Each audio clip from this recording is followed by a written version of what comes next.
Hello ladies and gentlemen, Dr. Joel Hunter here with Truckee Meadows Community College, here to discuss with you the religion of Christianity for this era's readings for your Philosophy of World Religions course.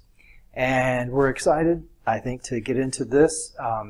This as a class in the United States is likely that you probably have heard about or know more about Christianity than any of the other religions we're studying, unless you are not originally from the United States. That being said, that actually makes it more challenging, because in order to be able to discuss and to read and to process your text in an objective fashion, you are going to have to suspend maybe some of that knowledge that you think you have. It may require you to unlearn some things that you think you know about the religion and be able to reconstruct, rebuild that, or edit it. So I want to encourage you to, before you really dive into the readings and into your notes and preparation for the quiz, that you take the time to do that, to intentionally set aside any preconceptions you might have. You'll find, especially if you are somewhat familiar with Christianity, that your author, Huston Smith, he has a unique angle that he takes into to discuss it. And I think it's because he's aware that his audience is more than likely going to be English speakers, which probably means that they also are going to be influenced by the history of religion in the West and in the United States. And so what that looks like then is, in the Smith book, is he emphasizes the Spirit. This is not the obvious thing to do when you start talking about Christianity, but that's sort of his theme that runs through that chapter. And so it's very well done. And what I want to do is now slip over to our slide deck. And you, by now, if you've gone through chronologically with these videos, you know that what we're going to do is start with vocabulary that you need to know. Then we're going to move on to questions to help you dig into the human predicament. And then we're going to get some questions that dig you into the religion's view of salvation. And then finally into the higher life as to what salvation is too. So that's what we're going to do. So let's get right to it now. All right, let's get right to it in our slide deck for Christianity.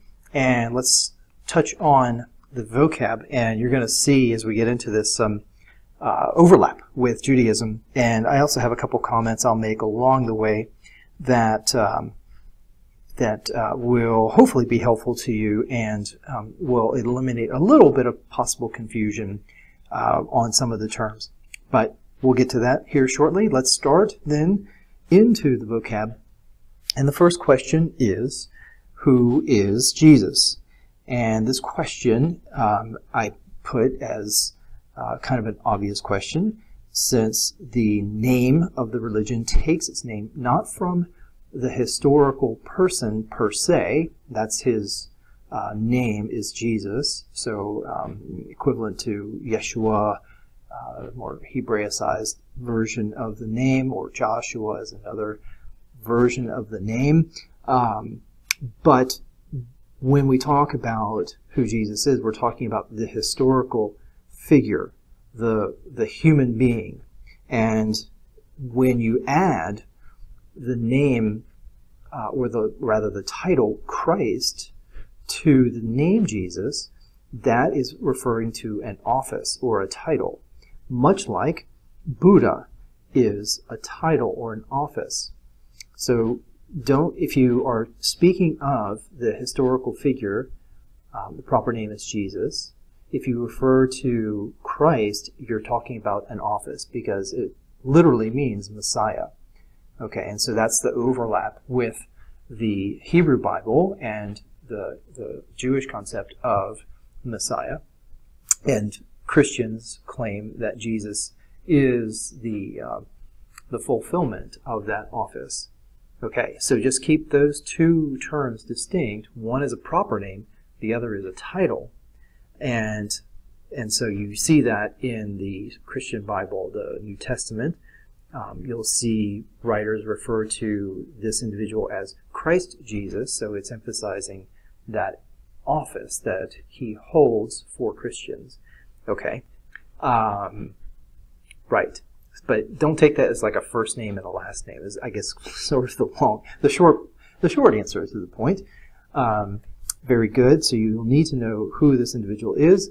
Then I have a list of a few more historical individuals that is important to understand and how they are related to the figure of Jesus, and it's kind of a reminder that Christianity, like Judaism, is very much historically based, historically grounded religion. In other words, it doesn't make any sense without history, without the history of Earth.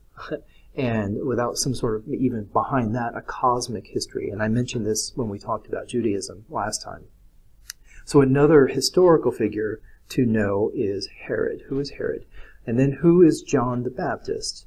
Or John the Baptizer, as probably is the more appropriate name.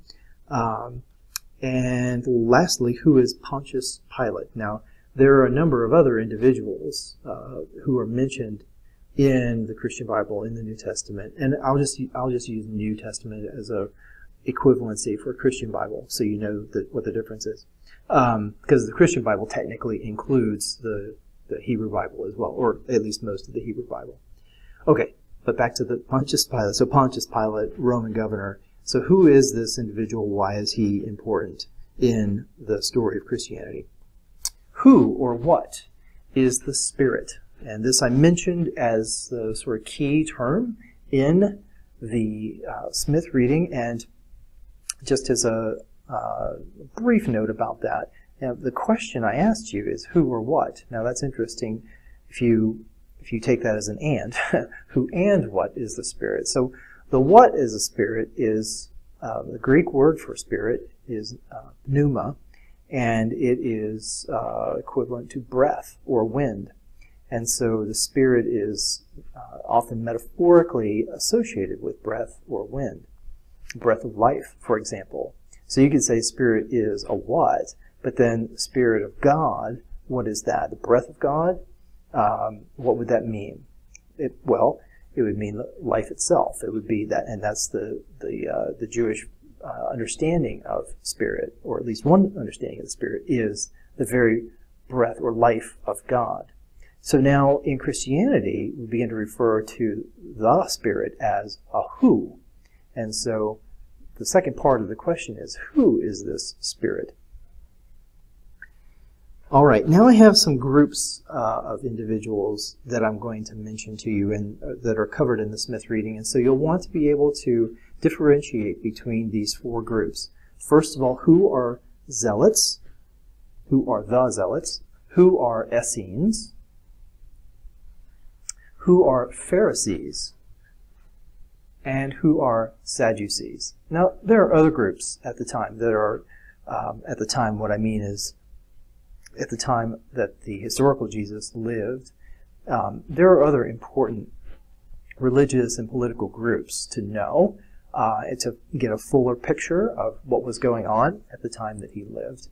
But these four groups in particular are interesting, and it is a subject of scholarly debate to try to figure out, well, is Jesus affiliated with one of these four groups?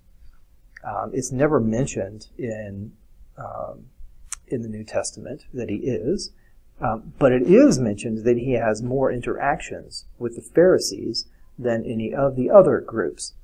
So it is sometimes, and I think Smith himself advocates this position, that Jesus' sort of religious ideological kinship is closest to the Pharisees. And so that puts him, because he is oftentimes criticizing the Pharisees, that puts him in a lot of tension with those religious leaders. And so it is, don't get confused by thinking, oh, so Smith is claiming Jesus is a member of that group. No, he's not. But it is it's not an accident that he would be encountering them more than anyone else. Anyway, know what sort of the key ideas or reasons for existence of these four groups are, and then you can think about, oh, which one makes the most sense for Jesus to be associated with or to be in conflict with, any or all of the above. Okay, what is the Sermon on the Mount? And maybe more specifically, what are its key teachings? So you need to know what that is, since that's sort of the pinnacle of the New Testament and the major speech by Jesus. I'm pretty sure it's the longest speech. It covers about 2.5 chapters of Matthew, and that is, gosh, probably, I don't know, 2,000 words, I'm going to guess. 2,000 to 3,000 words. So you need to know what the Sermon on the Mount is. Okay, what is the golden rule? Probably many of you have heard of this before, but see if you can identify it in the Sermon on the Mount. What is a parable? Parable is a form of teaching, but how does it maybe even go a little further, not only be able to define what a parable is, but give maybe an example, and why did Jesus use parables as his major form of instruction, at least that's recorded. So if you think about, let's see, so you think of a para, there is the prefix, so think about other words that begin with that prefix and get some idea of what it might mean. So you think of something like parabola or paradigm, those kinds of words. Parachute. So what is a parable? And you sort of tease it out from the prefix. It might give you a clue as to maybe why he used that form of teaching. What is resurrection? Now, I asked you to understand this word, that you needed to know it for the previous chapter on Judaism, and so now you need to know it also for Christianity. And so, since I'm duplicating it, that means you might need to look and see what might be different about the Christian understanding of resurrection, if there is a difference. What is the good news? What is ecclesia?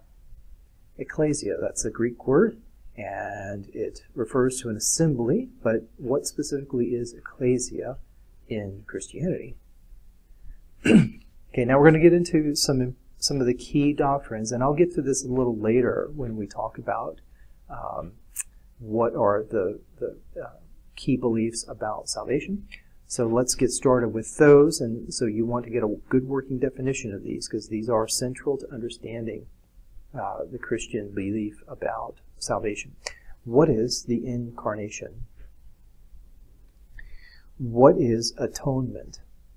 Now, I like Smith's discussion of atonement because what he does is sort of break up the word into its, not its root per se, but into the individual words that compose this word. So you can think of atonement as at-one-ment. So atonement is going to have some significance about unity. There's going to be some important result of atonement, of that teaching that connects to unity. What is the Trinity? What is Pentecost? What is an apostle?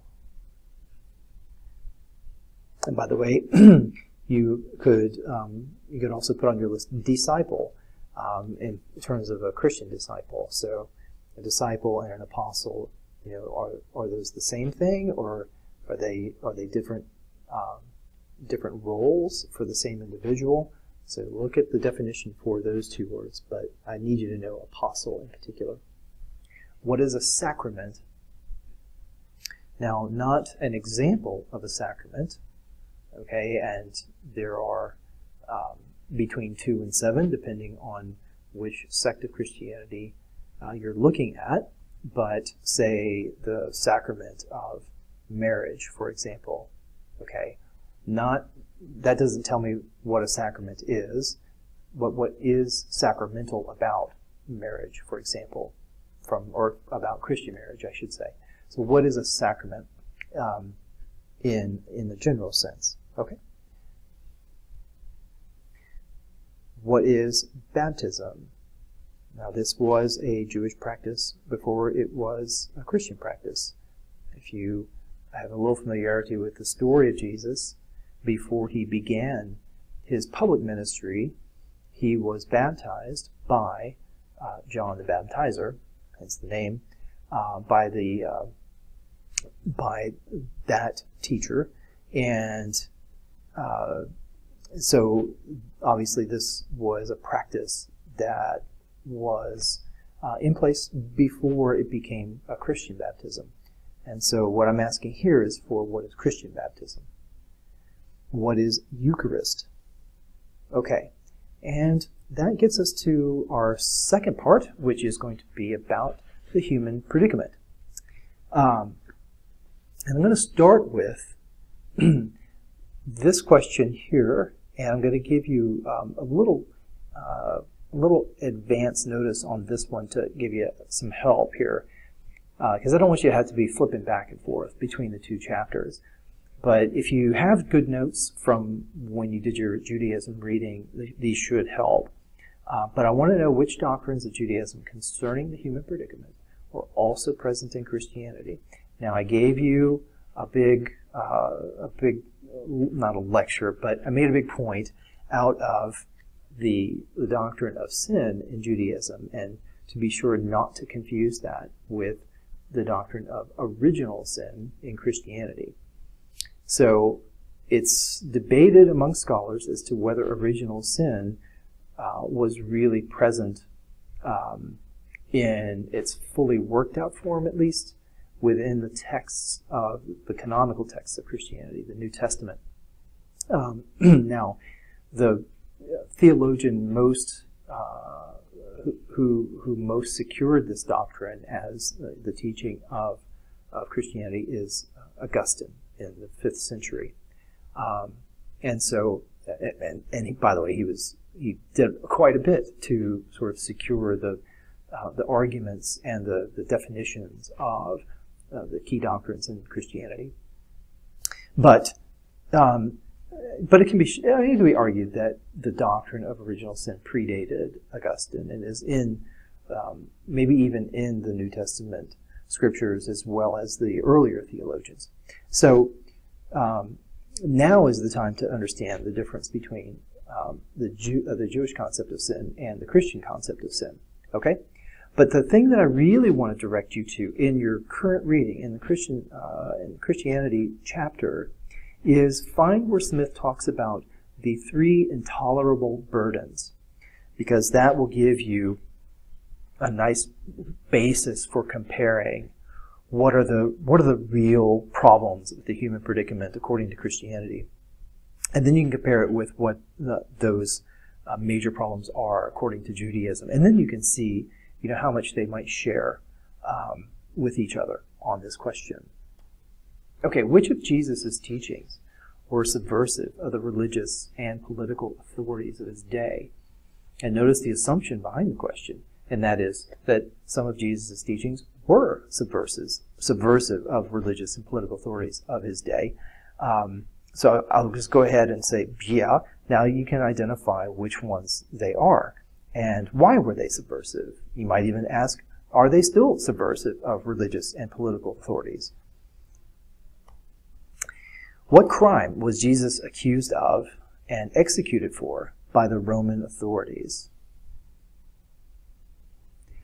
Which burdens of the human condition were lifted from those transformed by the love of God as described in the Good News? And there's a lot going on there. There's a lot of prepositional phrases to unpack. And this I lifted, by the way, almost directly verbatim from the Smith text.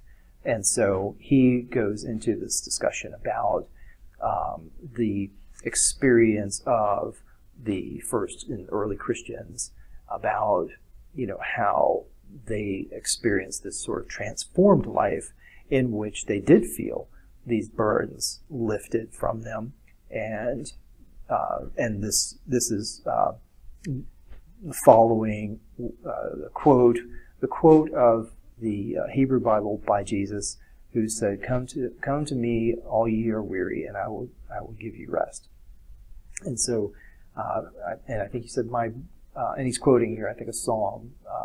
For my burden is my load is easy, and my burden is light. I'm sorry, I don't remember off the top of my head, but that is the sort of concept there. And what kind of burden is it? Well, it's something that presumably affects all human beings. So it's part of the human condition or human predicament. All right, so let's move into part 3, which is Christianity's teachings, beliefs, practices about salvation. And again, I want to just take this before I move on to the first slide, just as a reminder to be aware of the religion's, what the religion has to say about stages of life, stages of moving forward or moving higher toward salvation. And so in Christianity, you'll have this interesting tension between, on the one hand, salvation that is done. It's completed. It's already done. Everything is done. But then, so there's this already part to salvation. But then there's also a part that is not yet. So it's like everything's done, and that sounds like it's complete. But then, in other respects, it is not done. It's still an ongoing experience, an ongoing quest for the individual. And so, it's not an all or nothing thing. It's not an either or. The Christian teaching on salvation somehow, incorporates both of these. This is not anything that you haven't seen before in our previous religions. So just be alert to that when you come across it. The danger is always with these kinds of sophisticated parts of each religion is the danger is always to be reductive. In other words, to come across, here the book says this one thing about it, so that's all it is. That's called reduction, and so you want to be careful of doing that. I mean, some things are very simple and straightforward, and of course, you can reduce things to their simple and straightforward form if that's what they are. But in the case of a complex and sophisticated teaching like the human predicament or salvation or the higher life, it's going to be, you're going to want to be careful of reducing things. Oversimplifying. Right, okay, so what, according to Jesus' teaching, is the way to salvation? What is the incarnation? Remember, this is one of your vocab terms. And how is it central to the Christian doctrine of salvation? Why is the crucifixion of Jesus central to the Christian doctrine of salvation?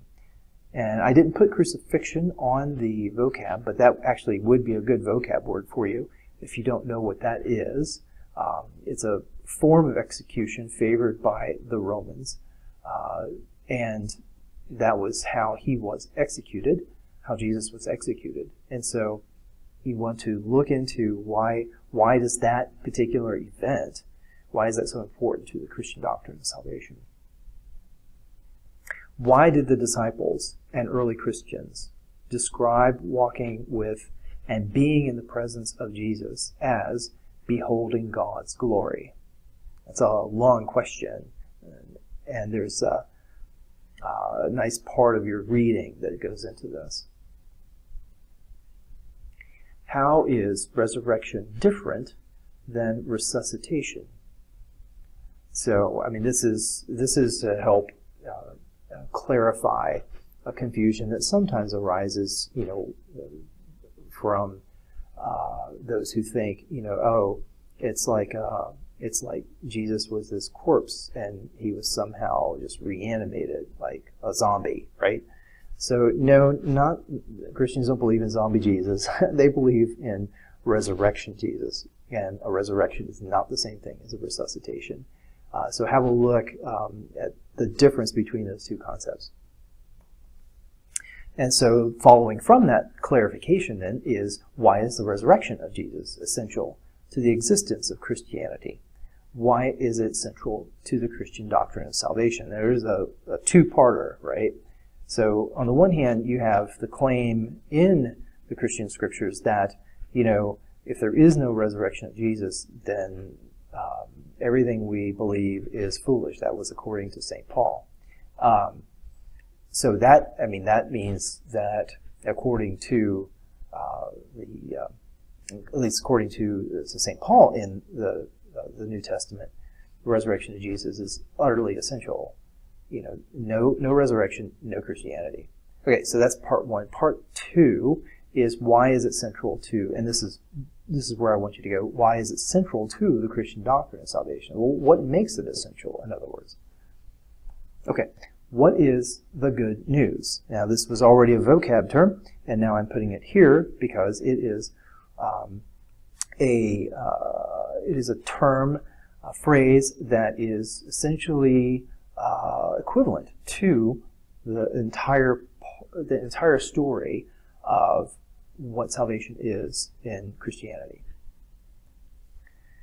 How does atonement describe both the means and the effects of salvation in Christianity? Okay, and again, there is that vocab term, atonement or at-one-ment, and so it is this complicated idea, a doctrine, that is doing more than one thing. It is talking about the means by which humans are saved, and it is also talking about the effects of that salvation. So it is actually blending into the very last question, which is the higher life, or the supreme good for humans. So this is an example of one of those concepts that reaches across the division between our two questions here. Okay, how does Christianity describe the power behind the solution to the three intolerable burdens of the human predicament? Now, I mentioned this earlier when we were talking about the human predicament, and so now we want to talk about, since we're talking about the human predicament, you're talking about a problem, you're talking about in salvation a solution. So how is the power behind salvation then? How is that a remedy to the three intolerable burdens in particular? How did early persecution under the Roman authorities contribute to the growth of the church? Jesus exhorted, "If any want to become my followers, let them take up their cross and follow me." So the question is, what does it mean to take up one's cross? All right, so now there's a hint built into this, because this already pushes you, because I put it in the salvation category here, put it in that bucket, you know that there's something about salvation here, the quest within Christianity toward this higher life, toward the supreme good, toward, or out of, I should say, the captivity, out of the human predicament, however you want to characterize that. So that the teachings of Jesus include this idea of taking up a cross, or taking up one's cross. Okay? German theologian Dietrich Bonhoeffer, he died in 1945 in a Nazi concentration camp, once wrote that when Jesus calls us, he bids us come and die. Well, that doesn't sound very good, but nevertheless, that's what this theologian said. What kind of death, then, does Bonhoeffer mean? What is the connection of this death with the rite of baptism? Okay, so you got a lot to do in this question. First of all, you unpack that quote, and it's related, by the way, to the previous one that I gave you about taking up a cross and following Jesus. And so now Bonhoeffer carries this to the sort of historical connection of the cross and death, and then what that death is, the effects of that death on humans. So now, if we are called then to take up our cross and then to die, What kind of death is that? Okay, so by this point, you should be, I mean, by this point, if you've worked through all the questions so far, you should be able to handle this one. But this is probably the most challenging question I've given you. And by the way, I need to give you the challenge question. And guess what? This is it. Okay? And it's the two-parter. So what is the connection of this death with the rite of baptism? Okay? So guess what? It's telling you there is a connection. Now you get to figure it out. Okay? So let me see if I can just underscore this one more time, and that is that this question is going to be your challenge question for the Christianity quiz. Okay? And I, of course, will have that posted for you, if it isn't already, on the announcement with the link to this video, so that you'll be able to get prepared for answering that question. And lastly, the ultimate end, or the highest good, what salvation is to. All right, so which characteristics of Yahweh did Jesus emphasize? When Jesus spoke about God, what did he emphasize about God's character? How did this differ from the religious leaders of his time? Okay, so there I'm telling you that it does differ, and Smith goes into the ways in which it differs. So that's what I want you to know. How did Jesus's characterization of Yahweh, how did it differ from the religious leaders of his time? Next, what is the kingdom of heaven, or the kingdom of God? What is that? And how is this present in earthly history, past, present, and or future? Okay, so this is a difficult question. This was almost your challenge question, but I don't know that there's really enough in the Smith text to help you with this one. So this is a challenging question. But kingdom of heaven, kingdom of God. So this is Jesus frequently, when he talked about when he taught in parables, he used the phrase, "Hey, the kingdom of heaven is like this," or "the kingdom of God is like this," and then he'd give a story about what it was like, and so it was like an analogy. So the question then is, if he's talking about the kingdom of heaven in those parables, he's not talking about some sort of pie in the sky thing.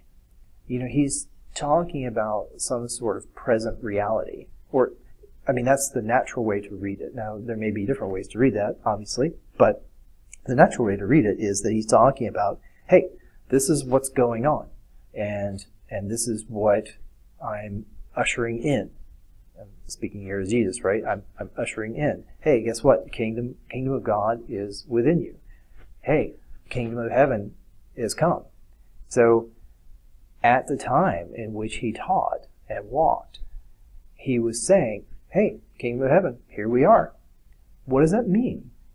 Okay, so this is where it's very helpful to dissociate, say, medieval and later, and certainly Victorian, but medieval and Victorian depictions, visual depictions of heaven, or even descriptions of heaven, from what Jesus is talking about when he's talking about the kingdom of heaven. Okay? So there you go. What is that, and how is it present in the history, past history, and present, and the future? Okay. What is the difference between Christianity and Christendom? Okay, now moving into the major sects within Christianity. So you have two Western and one Eastern. Okay, so you have the Orthodox, are often called our Eastern Christianity, and then you have the two major Western parts of Christianity, with the primary one being Catholicism, and then later in the 15th century you have the emergence of the Protestants, the Protestant Reformation, attempt to reform the Western Church. Okay, so before that occurred, there is another very significant year, 1054. And so you need to know what is significant about that year. And by the way, I didn't put this on a slide, but another significant year is 500 years ago to this year. In 1517 was when Martin Luther nailed what are called the 95 Theses on the church in Wittenberg. And that's in Germany. And in that list of 95 claims, he ushered in what's called the Protestant Reformation. Now he was Catholic, and he always wanted to be Catholic, or at least so he claimed. but the consequences of that, and then his later stand against those who were trying to get him to stay within Catholicism and to recant some of his theses and his teachings. That is what divided the Western Church starting in 1517. So yeah, it's a important year in the history of Christianity this year because it's the celebration of the 500th anniversary of that event, or the morning of that event, depending on your perspective. And it's been interesting to see in the news fairly recently, especially over this past spring and summer, the meetings going on between the two major branches of Western Christianity, Catholicism and some of the major Protestant groups have been meeting, Pope in particular, meeting with leaders of some of the Protestant groups and trying to figure out, okay, is this something we celebrate? Is this something we mourn? What do we do about this? And of course, expressing a desire for unity. Okay, how do the churches of Eastern Orthodoxy differ from Roman Catholicism? How did the sects of Protestantism differ from Roman Catholicism? How is the life of the Trinity analogous to the higher life to which we may strive toward or be brought into? Okay, this was another candidate for your challenge question because this is a good one. This is a hard one, but it does, in many ways, I think, capture the sort of the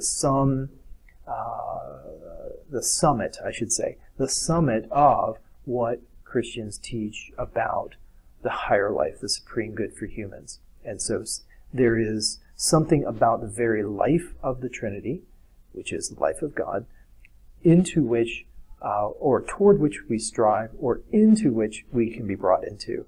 And that is the supreme good.